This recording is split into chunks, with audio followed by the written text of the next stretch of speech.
All right, well, good morning, everybody.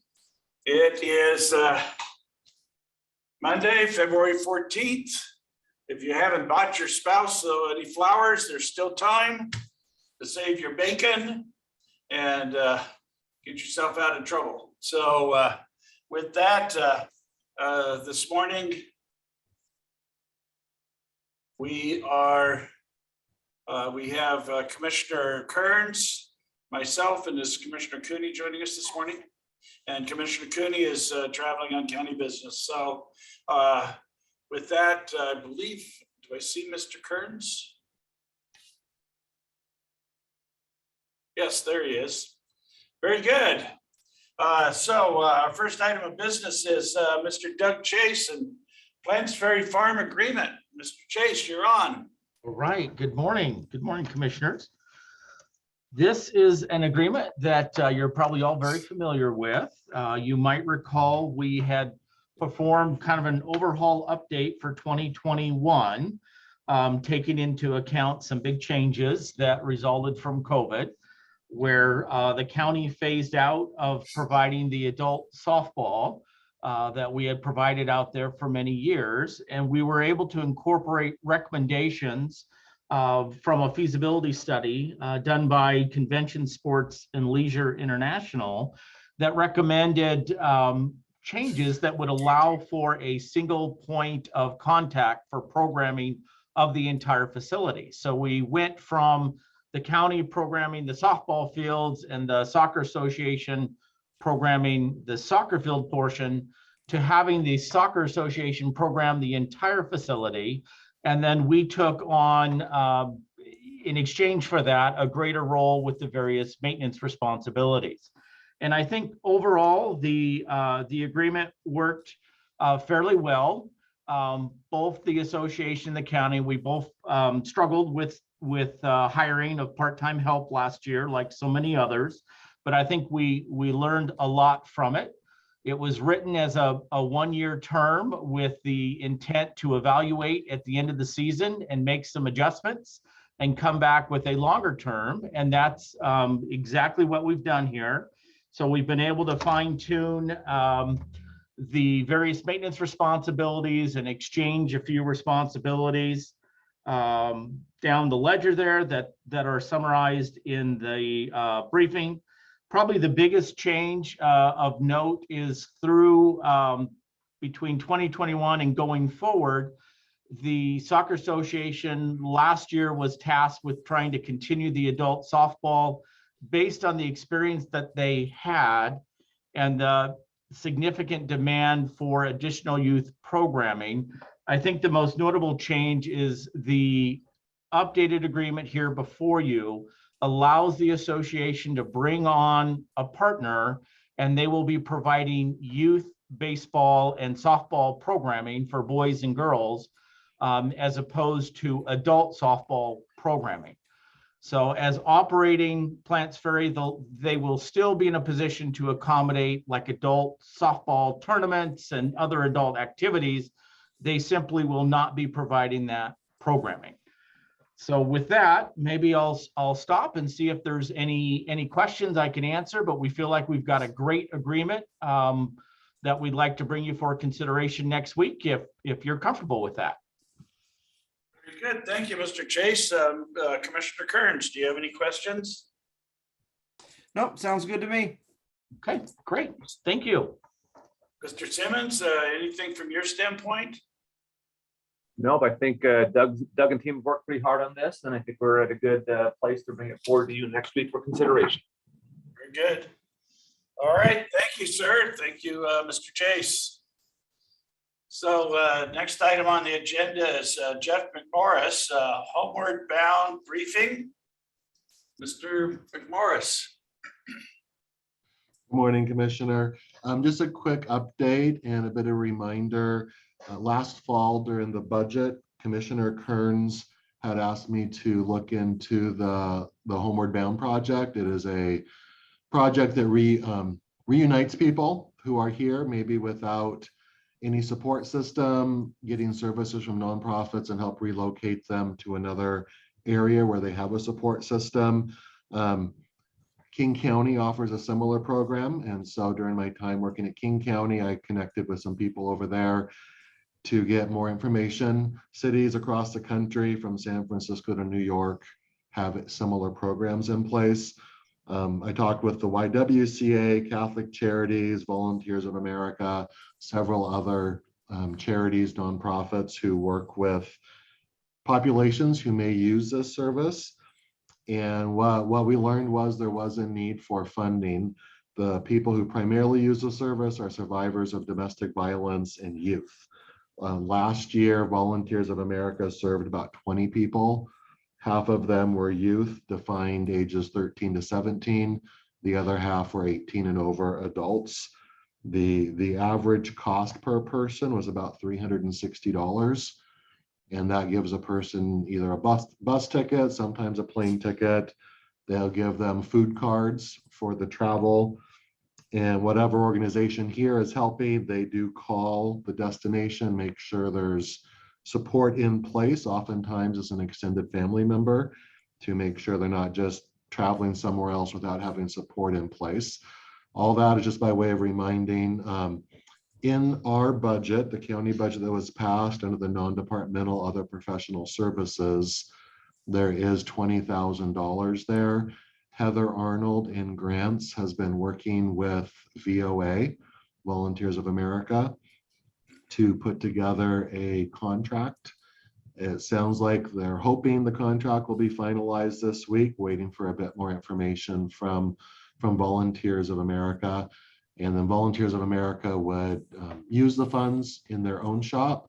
They would also subgrant them out to other nonprofit organizations who could use funding to help relocate people. So that's where we are. I was asked just to give a quick update and let you know either next week or the following, you'll probably see the contract on your consent agenda. Okay. Any currents for Mr. McMorris? Comments? Josh? Okay. Thank you, sir. And after Jeff, after this meeting, if we could get together, I've been asked on Friday to do a short presentation to GSI Executive Committee this afternoon at noon on the ARP money. Sounds good. I'll find you. Yeah, I just wanted to get a brief summary of where we're at on different statuses of funds and stuff. And so anything, Commissioner Kearns, you would like to have me share with the GSI Executive Committee this afternoon at noon? Yeah, whenever I present to any groups on ARP, and I know GSI has heard this because I told them I think in December, I always drive home the fact the differences between ARP and the CARES dollars that seems to continue to get lost with every group. I mean, it's not singling out any one group. It's just, it seems any organization or group that I speak with, they keep trying to bring it back to what the guidelines were for CARES, and it's like that. That's irrelevant to the conversation. It's like it's these aren't CARES dollars. So I would just say drive home that point. So because that always seems to get forgotten or lost in the conversation. Appreciate that. Thank you. Mm-hmm. All right. So Mr. Burgess isn't going to be able to join us until 9:30. So why don't we skip ahead? And Jared, if you're on, why don't we talk about the Sports County USA local discussion? Are you there? Jared. And okay, I don't see you coming online, so Scott Simmons, do the update on the 8th Avenue building. Is this executive session or is this open session? Nope, it's open. And I can go while we're waiting for Jared. Yeah. why So don't you? we've got the purchase and sale agreement addendum that we need to execute today for both the commissioners' signatures, the majority of the board. And this addendum extends the feasibility period from February 14th to February 28th, which coincides with a change to the closing date, which accelerates it to February 28th. Also in the addendum is it's contingent upon the county and the buyer entering into a lease agreement for the county team to continue to occupy the space as they're working through other lease locations and finalizing those. So it's fairly straightforward, accelerates the closing date, extends the contingency period, and calls out the lease agreement. So the team is working on a lease agreement with the buyer right now, which we expect to have in place. And that is it. We'll have it, Jim and Macy will have it ready for your signatures, either through your stamp or DocuSign, or I know Commissioner French is in today, so we can get your live signature. Very good. Any questions for Mr. Simmons? Looks like we're good there.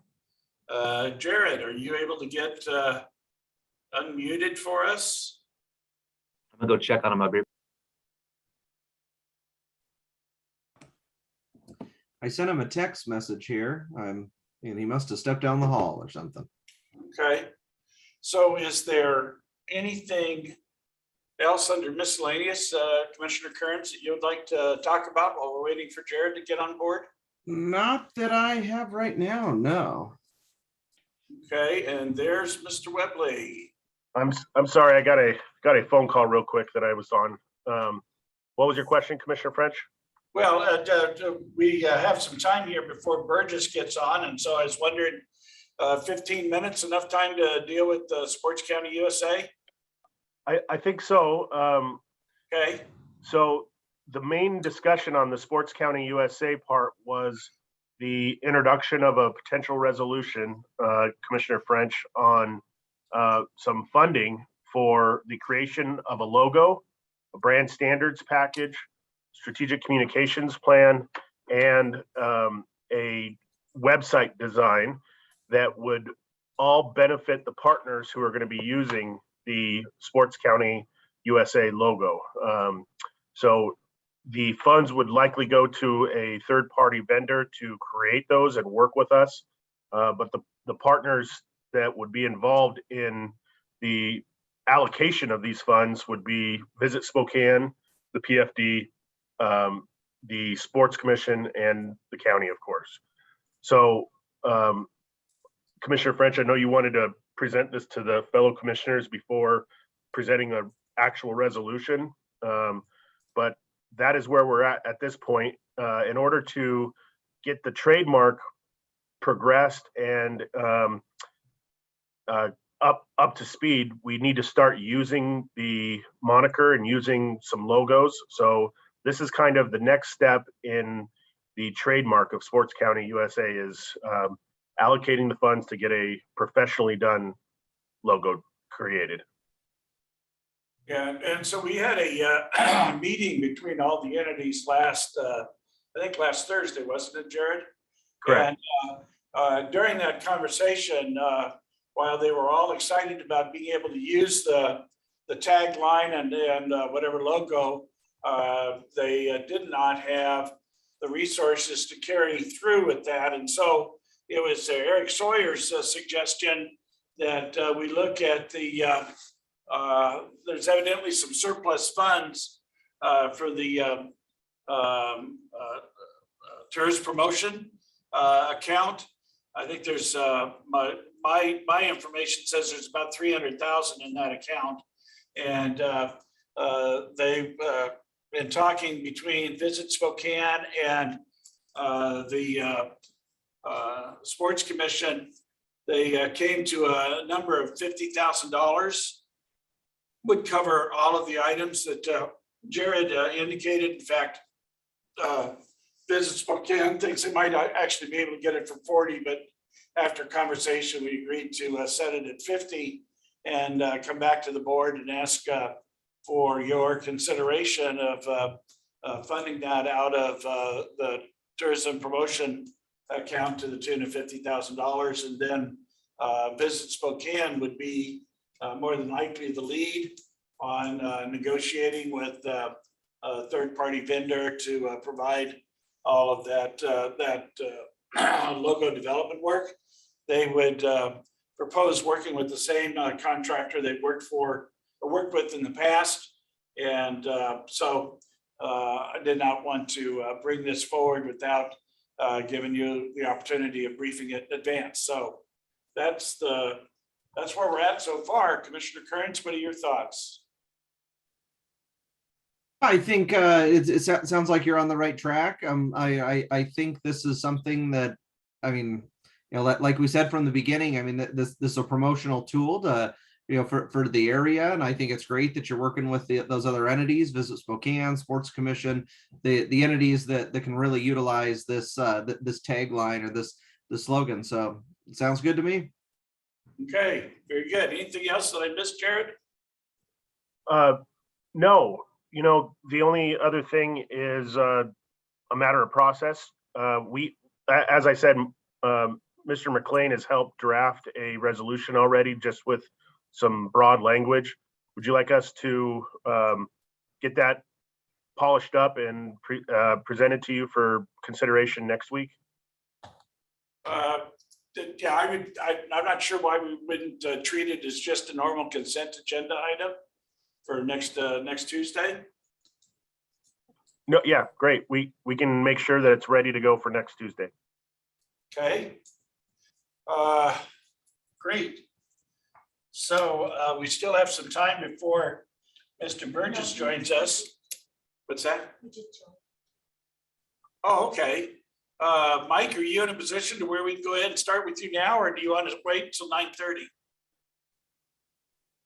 No, I'm good, Commissioner. If you can hear me. Yes, we can hear you fine. So why don't we jump right into it? Thank you for joining us early. Oh, no, of course, that helps me out too. So just looking, have an agenda there that Ron just threw up on the screen. This is almost all updates on things that we've already talked about. Just for point of reference, we are approaching the next major cutoff, which is tomorrow at 5. That's the House of Origin cutoff. So that's House policy bills out of the House, Senate policy bills out of the Senate. We'll transition into committee back into primarily committee middle of this week and most of next week when we reach that committee cutoff, and then we'll get back out onto the floor. Other big item this week, you will expect to see an operating budget proposal. I think that will come from the Senate. The Senate's going first this year, so should see something on Wednesday or Thursday in that regard. You'll probably see some press about that. I will at that point get you some information on the budget about county impacts. I think I would just offer, and I think you're well aware that the legislature's, the state's financial situation is pretty darn good right now. I would not anticipate a lot of cuts, but some of the things we'll look at in that budget will be on Blake, maybe some of the growth management planning assistance dollars. There's a handful of bills going through the legislature. Anyway, so that's just kind of globally where we're at. I'll just jump down the list. 1799 is the organics legislation. It looks like it has gotten a little bit better, but I still need to review some concerns about that. I've been messaging back and forth with Deb Geiger and Chad a little bit on that. And I know Commissioner French, you participated in the WASAC discussion on that. Still looking to clarify some language in terms of frequency and what, in terms of providing the service in the community. But like I said, I think the bill has gotten a little bit better. The next one, 1918, that's the power equipment legislation that has a hearing later this week. You might be wondering why that bill is not subject to the cutoff, the policy committee cutoff I mentioned. That's because it does have a fiscal component to it. It does generate revenue because you'll remember it increases the tax on the equipment purchased.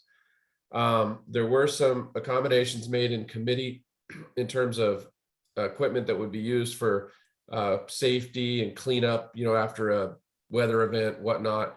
But I don't think that the bill is all the way there. I think that the parks folks will still have some real concerns with it. Mr. Chase, I think, remember he talked to you 3 weeks ago or so about some of the implications of that bill. Those have not gone away. So you all had taken a position against that. I will sign us in opposed and supplement any efforts from those that are working the bill on behalf of the association. The 911 tax bill, or not tax, excuse me, communications bill has moved through the House, and I think has a hearing scheduled in the Senate. If it doesn't, I would anticipate it to have one soon.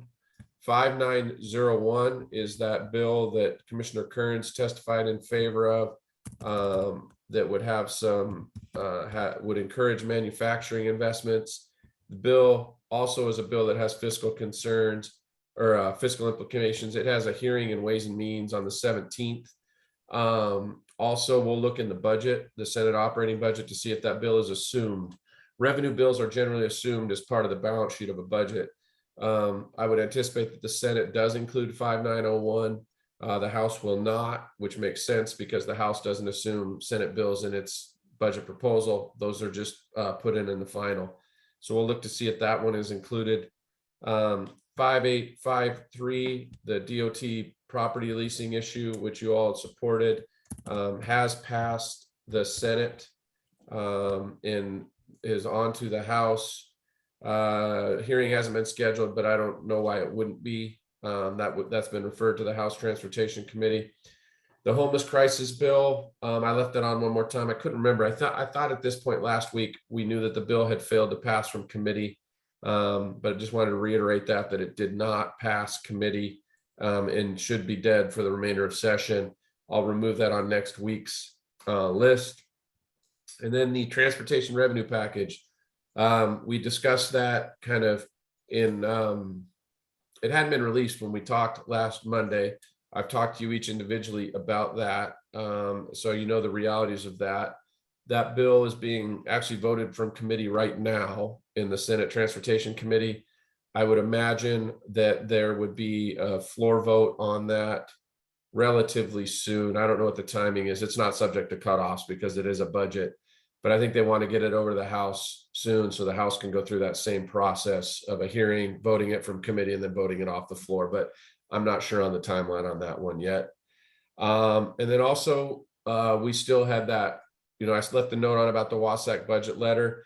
I think at this point, what I'd like to do, commissioners, is see what is in that Senate budget proposal and then react to that, and then have some information or a request for some comments globally about the budget to the Spokane delegation once I see what that budget is. So maybe a little bit of change of strategy I had talked before about is maybe picking off some of the items in that WASAC budget letter. I think I'm comfortable at this point waiting to see what's in the budget itself and reacting at that point and relaying that to the delegation.